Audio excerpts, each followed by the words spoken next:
Sevgili оқушылар, қазір бізге қандай сабақ? Жаратылыстану сабағы. Жақсы оқушылар, бүгінгі күндеріңізге сәттілік, орнымыздан тұрайық. Көңіл күйіміз қандай? Керемет! Сабаққа дайындығымыз қалай? Жақсы. Отыра қойыңыздар. Көңіл күйлеріңіз, сабаққа дайындықтарыңыз жақсы ғой, иә? Жақсы, ендеше сабағымызды бастайық. Қазір бізге жаратылыстану сабағы. Енді сабақты бастамас бұрын бір-бірімізге тәтті тілек айтса арқылы бүгінгі күнге тәттілік тілей отырайық. Бүгінгі ақ-ниет, бүгінгі күніңе сәттілік. Иә. Әсема, денің сау болсын. Дауысын шығарамыз, жарайсың. Тез айтамыз. Тез айтамыз бұл. Е, сабағымызды. Жақсы, тез айтамыз.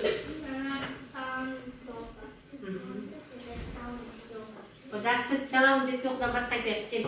Бүдзадар келе оғы, тез. Аянуға келе оғы. Я, жақсы. Басқа тілектер айтайық. Айта ғой. Анеміз, ата-анамыз жақсы. Дауысын шығарамыз, балалар.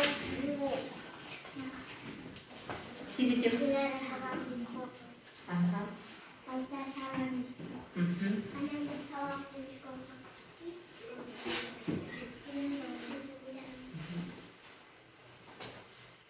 Сабағымыз көп.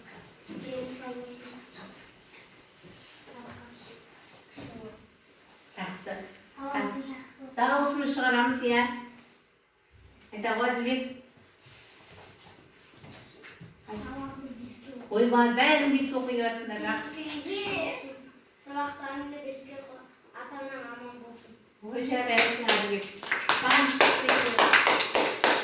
Иә, бүгінгі? Күшті түсіне. Жақсы, бүгінгі күнімізге сәтшілік бәрімізде. Бүгінгі күнімізді, сабағымызды жақсы өткізейік, иә, оқушылар. Қазір менің қолымда мынандай тәттілер бар, сабақтың соңында сіздерге беретін боламын, иә, тәттіліктеріңіз үшін. Жақсы. Енді оқушылар біздер өткенді пысықтайық. Өткен үй тапсырмасын қайталап жіберейік. Ол үшін біздер сыдырма әдісі арқылы үй тапсырмасын қорытындылап жіберейік. Тез маған тез 5 оқушы шыға қойсын. Жоқ. Жаңағы.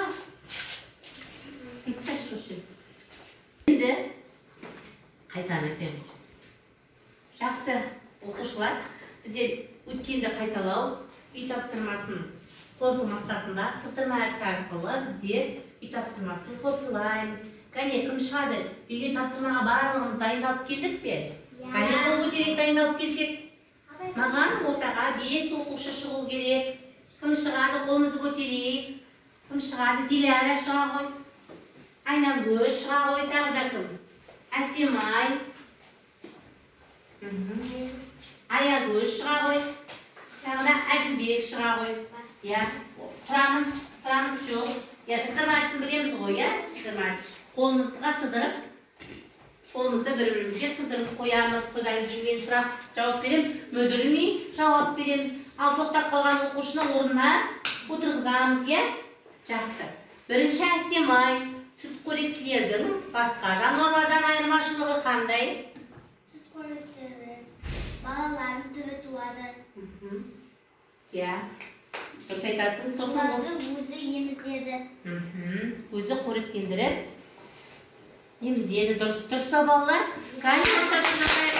1, 2, 3. Келесі Айнагөз. Аягөз, балықтар туралы не білесің? Балықтар суда жүзеді. Олар уылдырық шашады. Дұрыс, балықтар суда тіршілік етеді. Олар уылдырық шашады. Кәне, қоштасыңыздар. Дұрыс па балалар? Дұрыс. Келесі қосмекенділер бауырмен, жорғалаушылармен несімен ерекшеленеді? Екеуінің айырмашылығын айтшы, қосмекенділермен. Қосмекенділер суда жүзеді. Суда жүзеді, дұрыс айтасың. Суда тіршілік етеді. Ал бауырмен жорғалаушылар қайда тіршілік етеді? Бауырмен жорғалап қайда тіршілік етеді? Дұрыс айтасыңдар. Далада, құмда тіршілік етеді екен. Yani қосмекендерді атай аласың ба? Айтшы қосмекендер. Жылан. Дұрыс. Жоқ, жылан қосмекенді ма? Жоқ. Тасбақа. Тасбақа қосмекенді ма? Кім айтады қосмекенділерді? Кім айтып жібереді? Бақа. Бақа, сосын Қолтырауын. қолтырауын. Есіртке. Бақа, қолтырауын. Сосын балықтар жатады. Қайсы? Жоқ. Қосмекендер. Қосмекендер суда тіршілік етеді. Я, дұрыс. Бауырмен жолғалаушылар не істейді? Олар далада, құмда Құмда тіршілік етеді екен. Дұрыс па балалар? Жақсы қол шапалақтай, қол шашу керекші. Жақсы, келесі. Әділбек. Бунақ денелердің қандай үш белгісін білесің? бас, кеуде, құрсақ. Дұрыс па балалар? Жақсы, ендеше қол шашу керекші. Жақсы, келесі. Диляра, құстардың негізгі ерекшеліктерін ата. Құстардың негізгі ерекшеліктері қандай? Тұмсығы болады, дұрыс. Дұрыс. Екі аяғы, екі қауырсыны, Қанаттары болады екен. Сосын қауырсыны болады. Олар не істейді? Ұша ма? Кейбіреулері ұшады екен. Дұрыс айтасыздар. Құстар ұшалады екен. Кейбіреулер ұшады аспанда, иә, құстардың. Ал құстар кейбіреу тауық. Әтеш ұшала ма? Жоқ. Ұшалмайды екен. Жақсы. Сонда балалар құстар қауырсынымен ерекшеленеді екен, иә? Тұмсығымен. Жақсы. Түсіндік па балалар үй тапсырмасына? Бәріміз қарайық. Жақсы. Орнымызға отыра қояйық. Сонда балалар жануарларды неше топқа бөлуге болады екен? Неше тобы бар жануарлардың? Оқушылар 6 тобы. Қандай топтар? Көрсетіп жіберейінші. Қандай топтарға бөлінеді? Я, құстар, сосын құстар, бауырмен, қос дегендер, сосын сүт, сосын балық, бунақ денелер болып 6 топқа бөлінеді. Бұлардың барлығын білеміз ғой біздер, иә? Ендеше келесі сіздерге жұмбақ жаздырайын. Күндіз соқыр не деген ойланамыз? Түнде қандай көреген? Дұрыс па екен? Өзі ширақ, өзі қу, жүрген жері айқай-шу. Дұрыс айтасыздар. Жеміс жидек жегелі, балды жақсы көреді. Жақсы, аю екен. Ендеше балалар, біздер әрмен қарай жануарлар туралы тағы да тақырыбымызды жалғастырамыз. Ол үшін мына бейнероликті қарайық. Бейнероликті тамашалайық.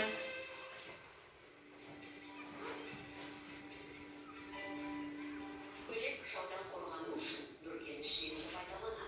Мысалы, көкшіл бүркенісі шөптің үстіне өте ұқсас. Сондықтан ол шөптің арасына тығылады. Көбелек те жапырақтардың арасына тығылғанда жапырақтан айнымай қалады. Яғни олар бүркеніш жеңнің арқасында тірі қалады.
шешендігін жобарысты байқамай қалады.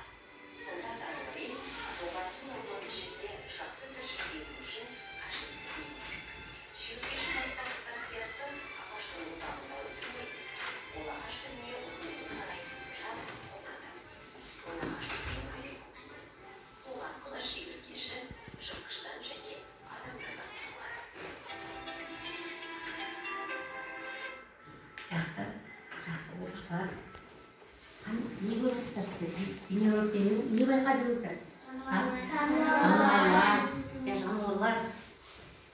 Қоршаған ортаның табиғат өзгергенде жануарлар да өзгере ме екен? Иә, өзгереді екен. Қыста күн қандай болады? Күн суық болады. Далада не болады? Қар болады. Иә, осы мезгілде қандай аңдардың түсі өзгереді? Қоянның түсі қандай болады екен? Ақ болады екен. Жазда сұрт түсесі болады. Жазда күн қандай болады?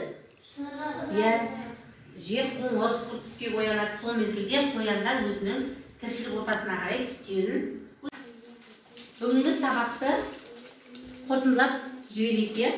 Жүрдек пойыздың бүгінгі сабаққа түсінсек жасылға, әлі де түсінгім келеді десеңдер сарыға, мүлдем түсінген жоқпын десеңіздер білесіздер, қызылға жабыстырамыз, иә, қолымыздағы стикерлерді.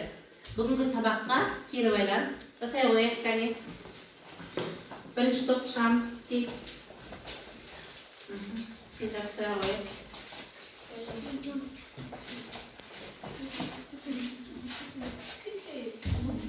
Бол, таста. Жата берсін. Екінші топ тез шыға қоямыз. Екінші топ.